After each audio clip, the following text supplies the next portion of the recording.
Do you know the one key to becoming a great conversationalist? The key is to pause before replying.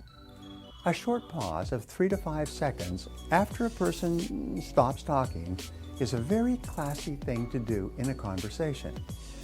When you pause, you accomplish 3 goals simultaneously.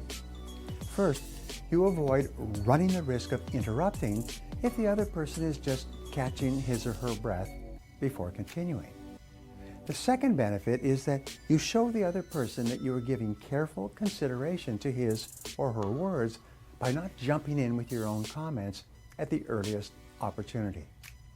The third benefit of pausing in conversation is that you will actually hear the other person better. His or her words will soak into a deeper level of your mind, and you will understand what he or she is really saying with greater clarity. By pausing, you mark yourself as a brilliant conversationalist. Another way to become a great conversationalist is to question for clarification. Never assume that you understand what the other person is saying or trying to say. Instead, if you have any doubt at all, ask, "How do you mean?" Or, "How do you mean exactly?" And then just pause and wait. This is the most powerful question I've ever learned for guiding and controlling a conversation. It's almost impossible not to answer this question. When you ask, "How do you mean?" the other person cannot stop himself or herself from answering more extensively. You can then follow up with other open-ended questions and keep the conversation rolling along. The third way to become a great conversationalist is for you to paraphrase the speaker's words in your own words. So after you've nodded and smiled, you can then say, "Well, let me see if I got this right," or "Let me see if I understand you exactly. What you're saying is this," and then you repeat it back in your own words. By paraphrasing the speaker's words, you demonstrate in no uncertain terms that you are genuinely paying attention and making every effort to understand his or her thoughts or feelings.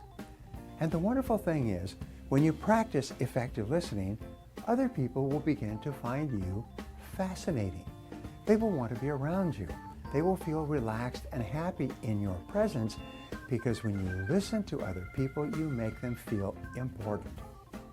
The reason why listening is such a powerful tool in developing the art and skill of conversation is because listening builds trust. The more you listen to another person, the more he or she trusts you and believes in you. Listening also builds self-esteem. When you listen attentively to another person, his or her self-esteem will naturally increase. He or she will feel better about themselves. He or she will feel more valuable and more respected. Finally, listening builds self-esteem in the listener.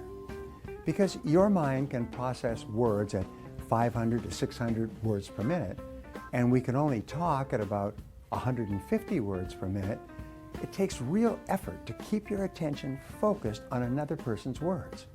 If you do not practice self-discipline in conversation, your mind will wander in 100 different directions. The more you work at paying close attention to what the other person is saying, the more self-disciplined you will become. In other words, by learning to listen well, you actually develop your own character and your own personality.